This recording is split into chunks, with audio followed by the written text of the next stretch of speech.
আল্লাহ পাক রব্বুল আলামিন নামাজের পরে আবারও কোরআনের নিসবতে আমাদেরকে কবুল করেছেন। সকলেই পড়ি আলহামদুলিল্লাহ।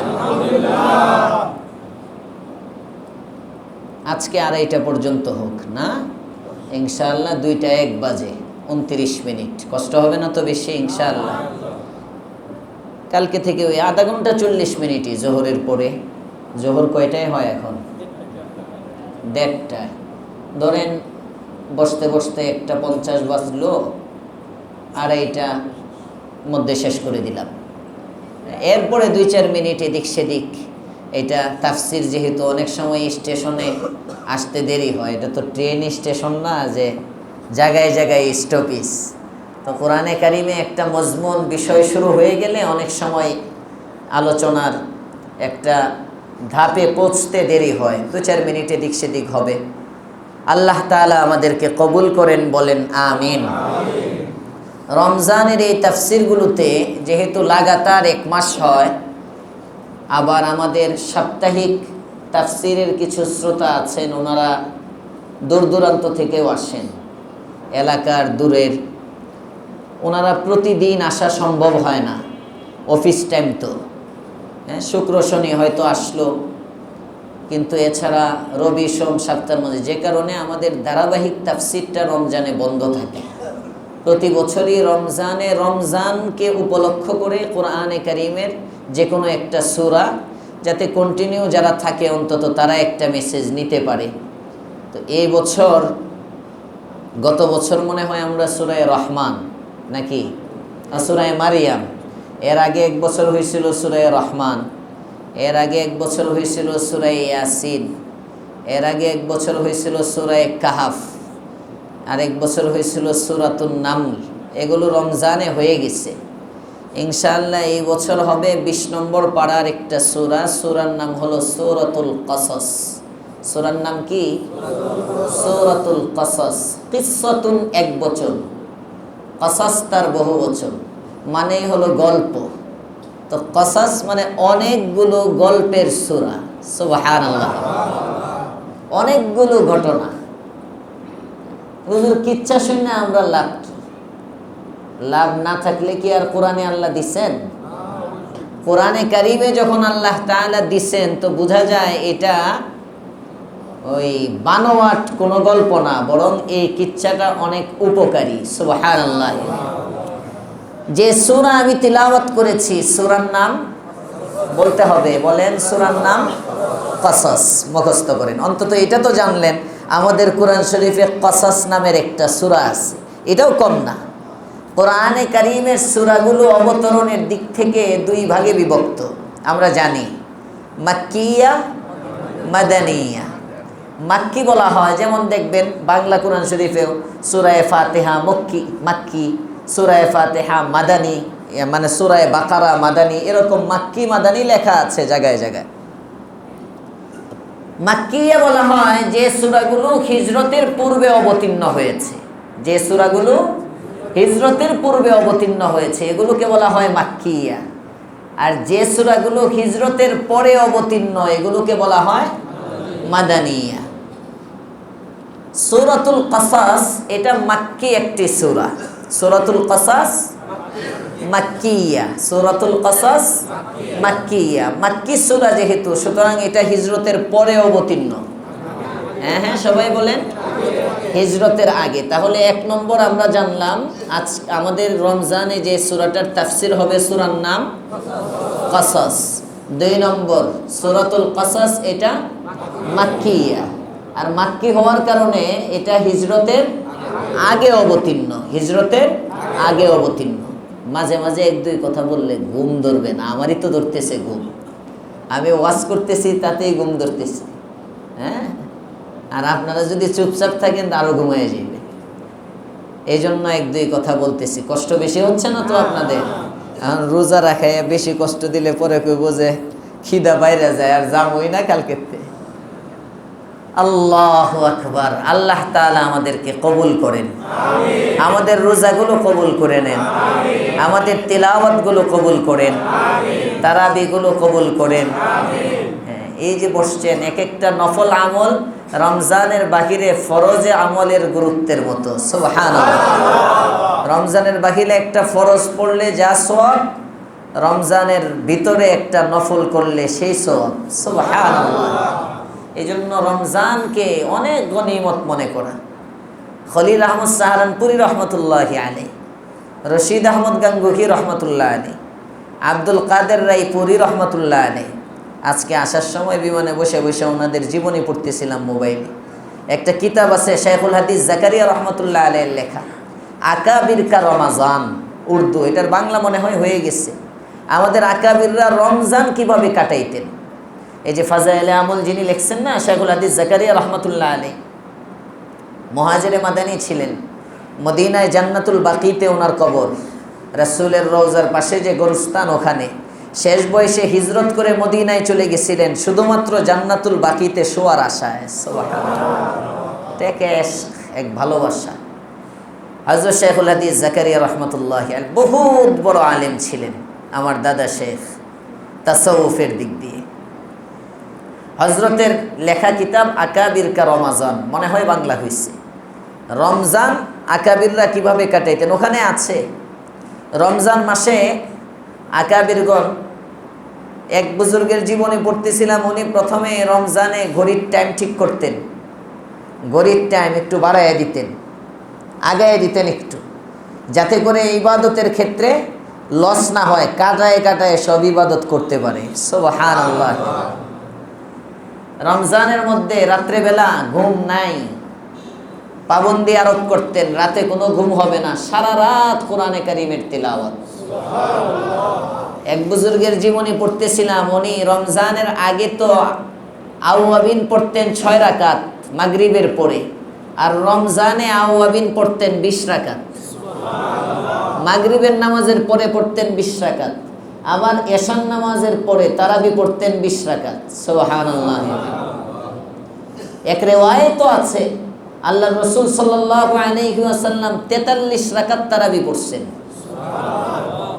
8 রাকাতের কোনো রিওয়ায়াত নাই, 8 রাকাতের কোনো বর্ণনা নাই, বাড়তি আছে, 20 রাকাতের বেশি আছে, 20 রাকাতের বেশি বর্ণনা আছে। 43 রাকাত তারাবি আল্লাহর পয়গম্বর পড়ছেন। তো 43 রাকাত তারাবি মানে ওই যে এশার পরের 20 রাকাত, আর এদিক দিয়ে মাগরিবের নামাজের পরে পড়ছেন 20 রাকাত। আউয়াবিন তারাবি মিলায়া এটারে রাতের নামাজ হিসাবে তারাবি বলে চালাইয়া দিছে, রিওয়ায়াত আছে। এগুলো আমাদের আকাবিরদের রমজানের হালত। আর আমাদের রমজানের হালত হইল, রমজানের আগে দোকান বন্ধ হয় রাত্রে 11টায়, রমজানে বন্ধ হয় 1:30টায়। ঠিক না বেঠি? হ্যাঁ, সারা রাত হোটেল খোলা, সারা রাত আছে, দিনেও খোলা। রমজানের আগে তো অন্তত 24 ঘন্টার মধ্যে 8 ঘন্টা বন্ধ থাকতো। রমজানে ডিউটির জন্য আরেকজন লোক বাড়ায়, দিনে একজন করে, রাত্রে একজন করে, পর্দার ভিতরে একজন, পর্দার বাহিরে একজন। আছে না নাই? আল্লাহ আমাদের রমজানকে সুন্দর করে দেন, বলেন আমিন। সূরাতুল কাসাস, সূরাটা মাক্কি একটি সূরা। মাক্কি হওয়ার কারণে এটা হিজরতের, বলেন আগে না পরে? আগে অবতীর্ণ, হিজরতের আগে অবতীর্ণ। কখন অবতীর্ণ হলো? যতগুলো মাক্কি সূরা আছে কোরআনে কারীমের মধ্যে 80 ঊর্ধ্ব, 70 ঊর্ধ্ব মাক্কি সূরা, 70-এর চেয়ে বেশি মাক্কি সূরার পরিমাণ বেশি। তো কোরআনে কারীমের মধ্যে যতগুলো মাক্কি সূরা আছে, এই সবগুলো মাক্কি সূরার মধ্যে হিজরতের পূর্বে সর্বশেষ অবতীর্ণ সূরা হলো সূরাতুল কাসাস। এরপরে আল্লাহর পয়গম্বরের উপর হিজরতের আগে আর কোন সূরা অবতীর্ণ হয় নাই। অবতরণের প্রেক্ষাপটটা কি ছিল? আল্লাহর পয়গম্বর যখন হিজরত করে চলে যাচ্ছেন মক্কা ছেড়ে, রাসূলের মনটা অনেক খারাপ, অনেক খারাপ। মনে হয় কি যেন ফেলে রেখে আসছেন। 13 বছর পর্যন্ত নবুয়তের পরে, 53 বছর জন্মের পরে, যে আবহাওয়ার সাথে, যে মাটি বাতাসের সাথে পয়গম্বরের বেড়ে ওঠা, রক্তের সব আত্মীয় স্বজন যে সমাজের মধ্যে আছে, এই সমাজ ছেড়ে দেওয়া, এই পরিবেশ ছেড়ে দেওয়া, নিজের বাড়ি ঘর সব কিছু ফেলে চলে যাওয়া, সবচেয়ে বড় জিনিস।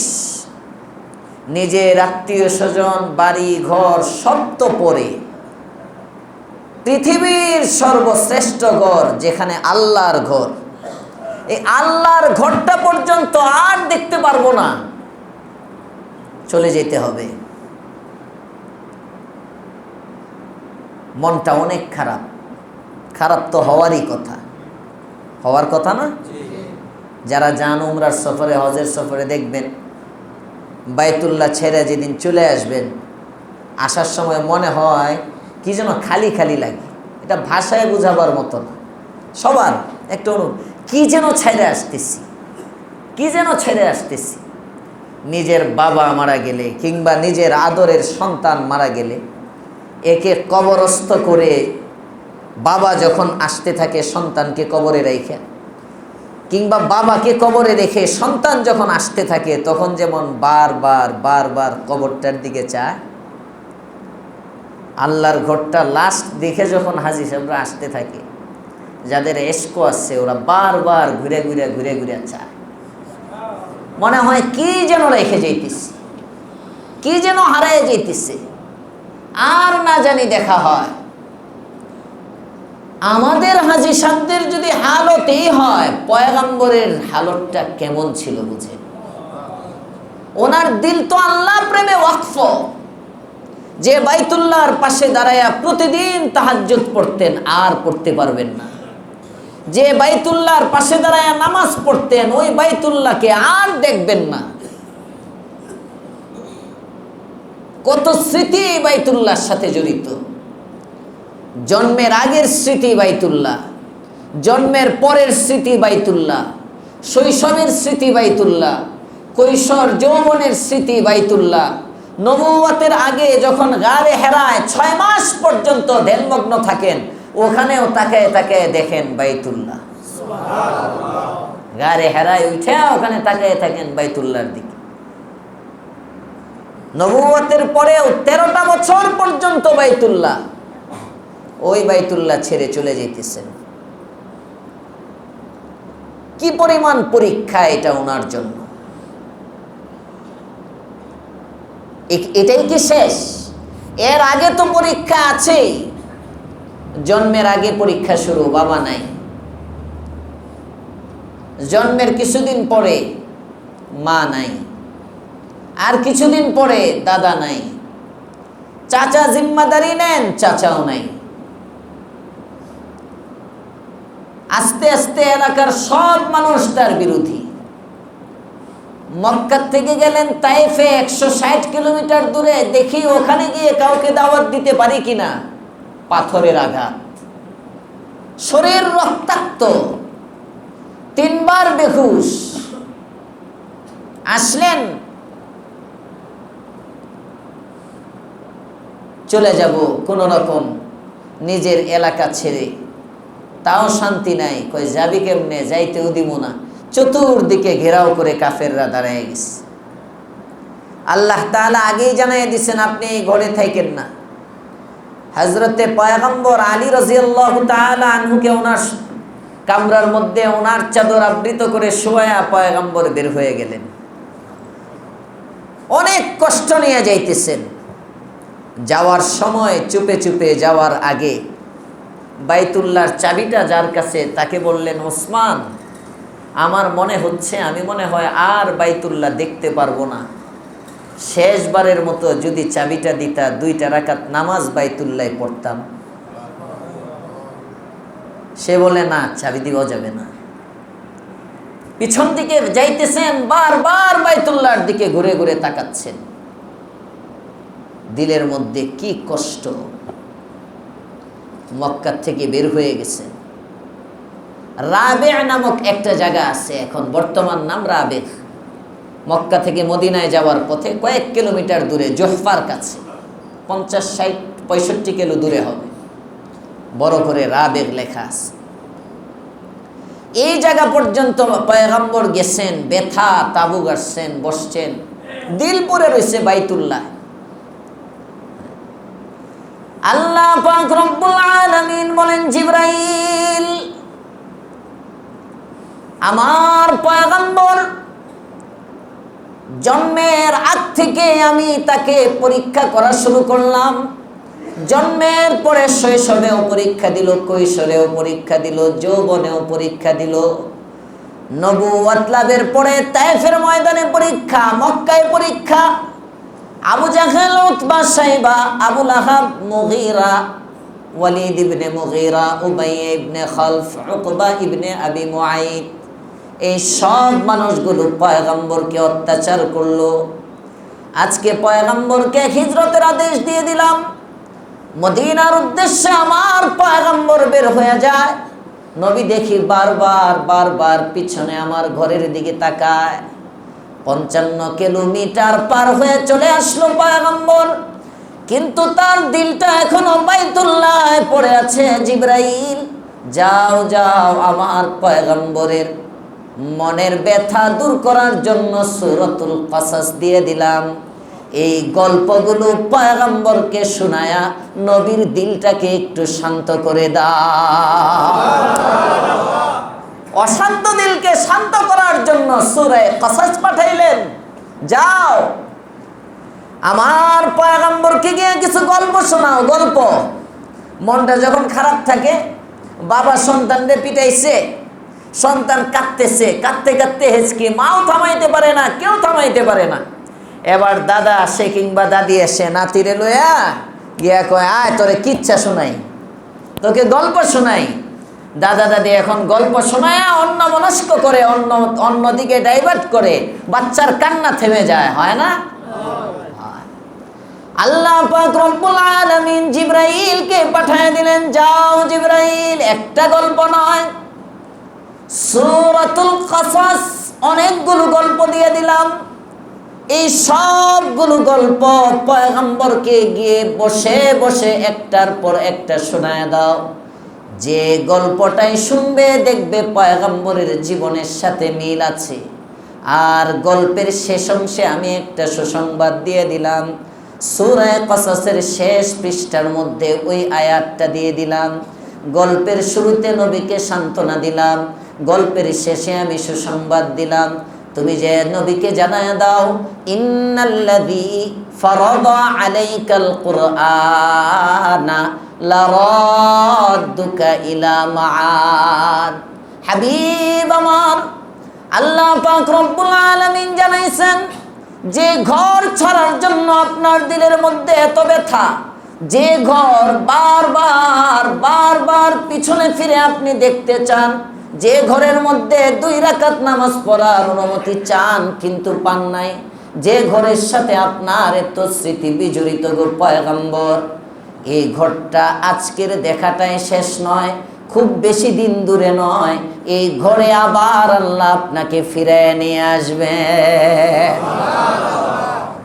এই আয়াতটা সূরা কাসাসের শেষে, ওয়াজাইফুস সালিহিন একটা কিতাব আছে আমার কাছে, এই কিতাবের মধ্যে কুরাইশ হিসাবের লেখা, ওই কুরাইশ হিসাব লিখতেছেন ওই কিতাবের মধ্যে, ইন্নাল্লাযী ফারাদা আলাইকাল কুরআনা লারাদ্দুকা ইলা মাআদ। ঘুমাইতেছেন কারা? হাত উঠান তো। ঘুমে আছেন কেউ? ঘুমে যারা হুজুরেরা আর হাত উঠাইব কেমনে? খেয়াল করে শোনেন, খেয়াল করে। কোটি টাকার ওজিফা দিতেছি, লাখ টাকার না, কোটি টাকার।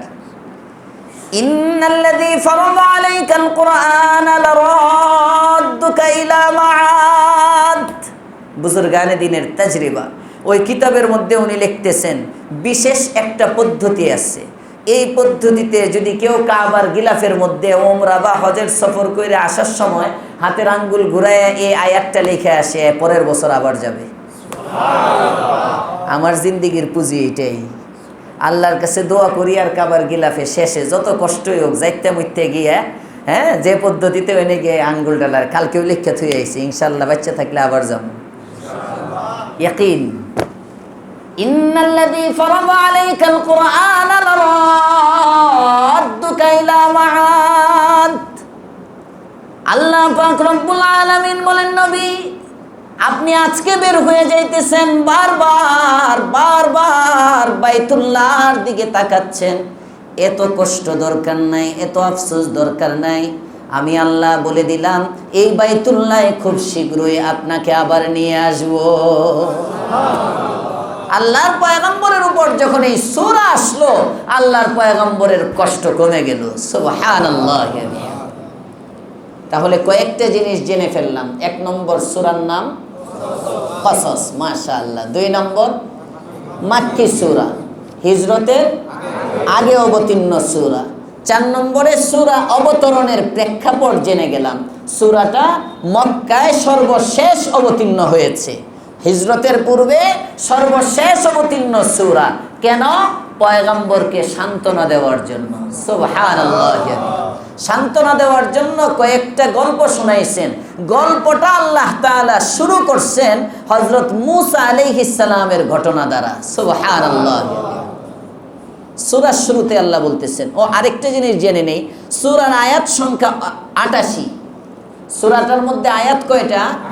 88টা। তাহলে আমরা 30 দিনে যদি শেষ করি, 2 দিন তো শেষ, 2 দিন চলে গেছে। আমাদের হাতে ধরেন আছে আর 28 দিন, 2 দিন না 1 দিন গেছে। আজকে তো করতে এসি তাফসীর।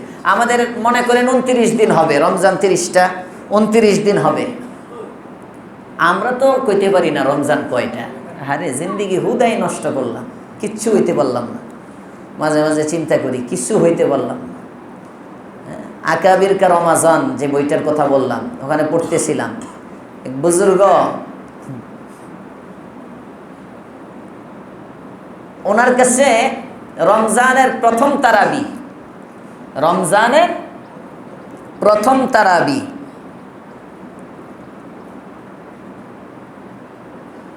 যখন হইতো, ওই দিন অন্যান্য বুজুর্গরা, পাশের আশপাশের বুজুর্গরা ওনার মসজিদের মধ্যে ছাত্র পাঠিয়ে দিত, মুসল্লি পাঠিয়ে দিত, যে দেখো ওই হুজুরের মসজিদে হুজুর কয় পারা পড়ে, ওই হুজুরের মসজিদে হুজুর প্রথম তারাবি কয় পারা পড়ে। যদি দেখে 1 পারা, বুঝতো রমজান 29। যদি দেখে 2 পারা পড়ে, তাহলে বুঝতো রমজান 30। ওই বুজুর্গের আদত ছিল রমজান 29 হইলে তাহলে পড়তেন 1 পারা করে, আর রমজান 30 হইলে পড়তেন 2 পয়রা ইঙ্গিত দিতেন রমজান এবার জোর যাবে, বেজোর পয়রা ইঙ্গিত দিতেন রমজান এবার বেজোর হবে। সুবহানাল্লাহ কইবেন না?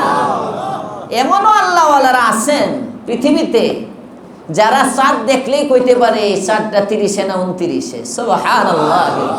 এগুলো জ্যোতিষী না, এগুলো গণনা না, এটা খোদা প্রদত্ত শক্তি, ইলহাম। এটার জন্য অনেক উপরে যাওয়া লাগে। আল্লাহ আমাদেরকেও তৌফিক দেন, বলেন আমিন। তো যদি রমজান 30 হয়, তাহলে 29 দিন আমাদের তাফসীর হবে। 88 আয়াত 29 দিনে যদি আমরা শেষ করি, একদিনে কমপক্ষে আয়াত, মানে 2 আয়াতের উপরে, 3 আয়াত ফুল না, 3 × 30 = 90। আরে 3 আয়াতই ধরো, 3 আয়াতই লাগবে, 3 আয়াতই। 3 আয়াতের পরে একটু থেকে যাবো, একটু বাড়তি আছে।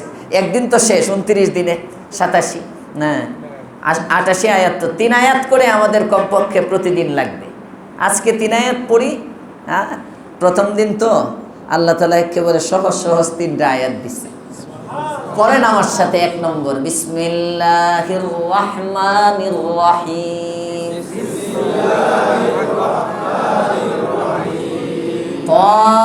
তাসিম মিম।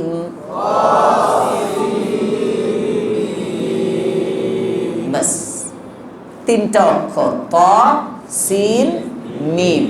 3 অক্ষর পড়ছেন।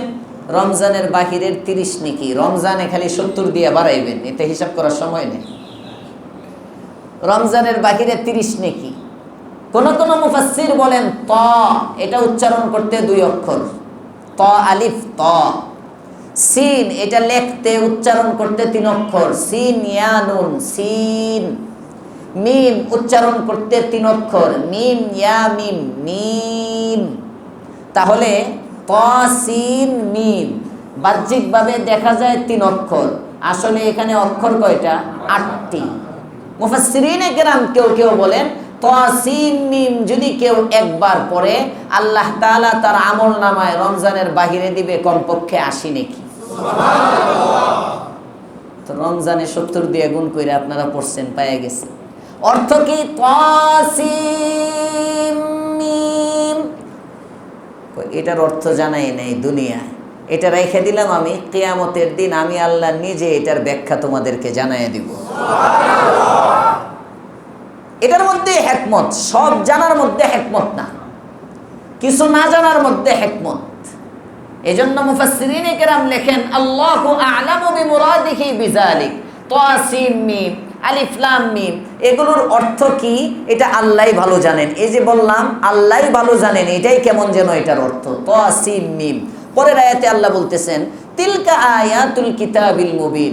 নবী, আপনাকে আমি কয়েকটা গল্প শোনাবো, তবে এই গল্পগুলো আপনি শুনে মনে করেন না এটা ঠাকুরমার ঝুলি, গোপাল ভাঁড়ের গল্প ইত্যাদি ইত্যাদি বিভিন্ন গল্প আছে না, ওই যে বিভিন্ন লাইব্রেরিতে গেলে দেখা যায় সামনে বই থুয়ে দিছে বাচ্চাদের জন্য, হ্যাঁ, কার্টুনের ছবি মবি দিয়ে, হ্যাঁ, বিভিন্ন বই। তো আপনি এরকম কিছু মনে করেন না কিচ্ছা দেখা, সব কিচ্ছাই কিচ্ছা না। তিলকা আয়াতুল কিতাবিল মুবিন, আপনাকে যে কিচ্ছাগুলো শোনাবো এগুলো হলো সুস্পষ্ট কোরআনের আয়াত। সুবহানাল্লাহ। তিলকা আয়াতুল কিতাবিল মুবিন। কেন? কয় ফেরাউন এত খারাপ, এর নাম কেউ রাখে না। কোনো ব্যক্তি যদি আসে, হুজুর আমার ছেলের নাম রেখে দেন, যদি কয় মাশাআল্লাহ 820 বছর বাদশা ছিল, 400 বছর ক্ষুধা দাবি করার আগে আর 420 বছর হলো ক্ষুধা দাবি করার পরে, কেউ কেউ বলেন। আর কেউ বলেন যে না, নমরুদ ছিল 820 বছর বাদশা, 400 বছর হলো তার মশা যাওয়ার আগে। ওই যে মশা যে ঢুকছে নাকি দিয়ে, ল্যাংরা মশা, এই ল্যাংরা মশা ঢুকার আগে তার 400 বছর ক্ষমতা, আর ল্যাংরা মশা ঢুকার পরে 420 বছর বাঁচছে। 420 বছর ল্যাংরা মশা তাকে জ্বালাইছে, জুতা দিয়ে মাথায় বাইরে 420 বছর পরে কড়াবাড়িটা দিছে। তো এই 820 বছরের বাদশা ছিল নমরুদ, 420 বছরের বাদশা ছিল ফেরাউন। যদি কেউ বলে তোমার ছেলের নামটা এত বড় বাদশার নামে রেখে দিলাম ফেরাউন, হুজুর রে পিরান শুরু করবো। জজবা যদি ইমানদার হয়, তোর তুই বোধ হুজুর না, তুই আলেম না, তুই যে কোন জায়গায় ধরা খাইছে, ওই গোপালগঞ্জে না ফরিদপুরের ওদিকে না কোথায়, এই খ্রিস্টান ইমাম, কোন দিকে, কোথায় গোপালগঞ্জ মানে ওই সাইডে পদ্মার ওপারে, পদ্মার ওই পারে কোন এক জেলায় যেন ধরা খাইছে। আবার খালি সবাই গোপালগঞ্জ করলে হাসিনা ওই এলাকায় দেখে বোধ হুজুর কইতেছে না, ওইদিকে কোথায় যেন খ্রিস্টান ইমাম, ছদ্মবেশী খ্রিস্টান ইমাম মসজিদে ইমামতি করে, কিন্তু খ্রিস্টান মিশনারি এই 10-12 দিন আগে ধরা খাইছে। তো মনে করবো তুই খ্রিস্টানদের দালাল, পিটা হুজুর রে। কথা কোন ঠিক না বেঠিক? এত ঘৃণা ফেরাউন নামটার প্রতি। তিলকা আয়াতুল কিতাবিল মুবিন, এই গল্পটা কোরআনের গল্প। তার মানে কি, এইখানে যখন তুমি ফিরাউন পড়বা, ফা রা আইন ওয়াও নুন, 5 অক্ষরের একটা শব্দ, আল্লাহ তাআলা এইখানে এই ফেরাউন নামটা নিলেও তোমার আমল নামার মধ্যে কমপক্ষে 50টা নেকি দিয়ে দিবে। এটা হলো তিলকা আয়াতুল কিতাবিল মুবিনের অর্থ। এগুলো কোরআনের আয়াত, এগুলো কোরআনের আয়াত মানে কোরআনের আয়াতের মধ্যে ফেরাউনের নাম পড়লেও সওয়াব, কোরআনের আয়াতের মধ্যে শয়তানের নাম পড়লেও সওয়াব। জোরে কোন সুবহানাল্লাহ।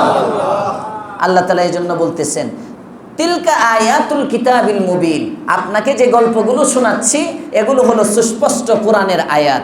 নাতলু আলাইকা মিন নাবাই মূসা, আমি আপনার নিকট বর্ণনা করতেছি মূসার সংবাদ, ওয়া ফিরআউনা, এবং ফিরআউনের সংবাদ, বিল হাক্কি, ন্যায়সঙ্গতভাবে, সত্য যথার্থভাবে আপনাকে শোনাচ্ছি। কেন? লিকাউমি ইউমিনুন, ফেরাউন এবং মূসার গল্পের মধ্যে উপদেশ রয়েছে মুমিন সম্প্রদায়ের জন্য। সুবহানাল্লাহ। এটা শুধু গল্প না, এটা উপদেশ। কারণ আপনার জীবনটা যেমন পরীক্ষায় পরীক্ষায় পরীক্ষায়, ঠিক আপনার আগে একজন পয়গম্বর ছিলেন যার নাম মূসা, তার জীবনটাও পরীক্ষায় পরীক্ষায় পরীক্ষায়। সুবহানাল্লাহ। আর এটা কিন্তু বেজে গেছে, স্টেশন পাই নাই, আর 2-3 মিনিট 4-5 মিনিট যাক, সমস্যা আছে কোনো? ওয়াফাতান্নাকা ফুতুনা, তো পরীক্ষায় পরীক্ষায়, খুব বেশি লম্বা করব না, আমি শর্ট করে দিতে চাইতেছি। আপনার জীবন যেমন পরীক্ষায়, ফেরাউনের জীবনও পরীক্ষা, ইয়া মুসার জীবনটাও পরীক্ষা। ফেরাউন না, আস্তাগফিরুল্লাহ, মুসার জীবনটাও পরীক্ষা। কেমন পরীক্ষা? ওয়াফাতান্নাকা ফুতুনা, আমি আল্লাহ নিজে জানাইলাম, আমি মুসার থেকে অনেকগুলো পরীক্ষা নিছি। আরো আসতে কোন সুবহানাল্লাহ। ফুতুন, ফিতনাতুনের জমা, অনেকগুলো পরীক্ষা। এই জন্য সুনানে নাসাইতে হযরতে আব্দুল্লাহ ইবনে আব্বাস রাইসুল মুফাসসিরিন, ওনার থেকে একটা হাদিসই আছে, যে হাদিসটার নাম হলো হাদিসুল ফিতান।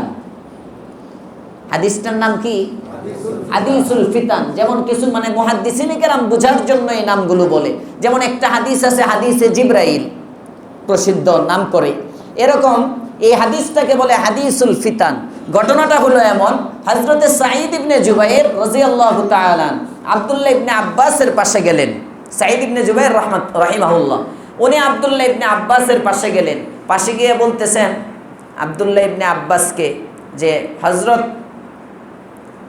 মুসা আলাইহিস সালামের সম্পর্কে যে আল্লাহ তাআলা বললেন ওয়াফাতান্নাকা ফুতুনা, আমি তোমার থেকে অনেক অনেক পরীক্ষা নিয়েছি, এটার ব্যাখ্যা কি একটু আমাকে শোনান, এটার ব্যাখ্যা কি একটু শোনান।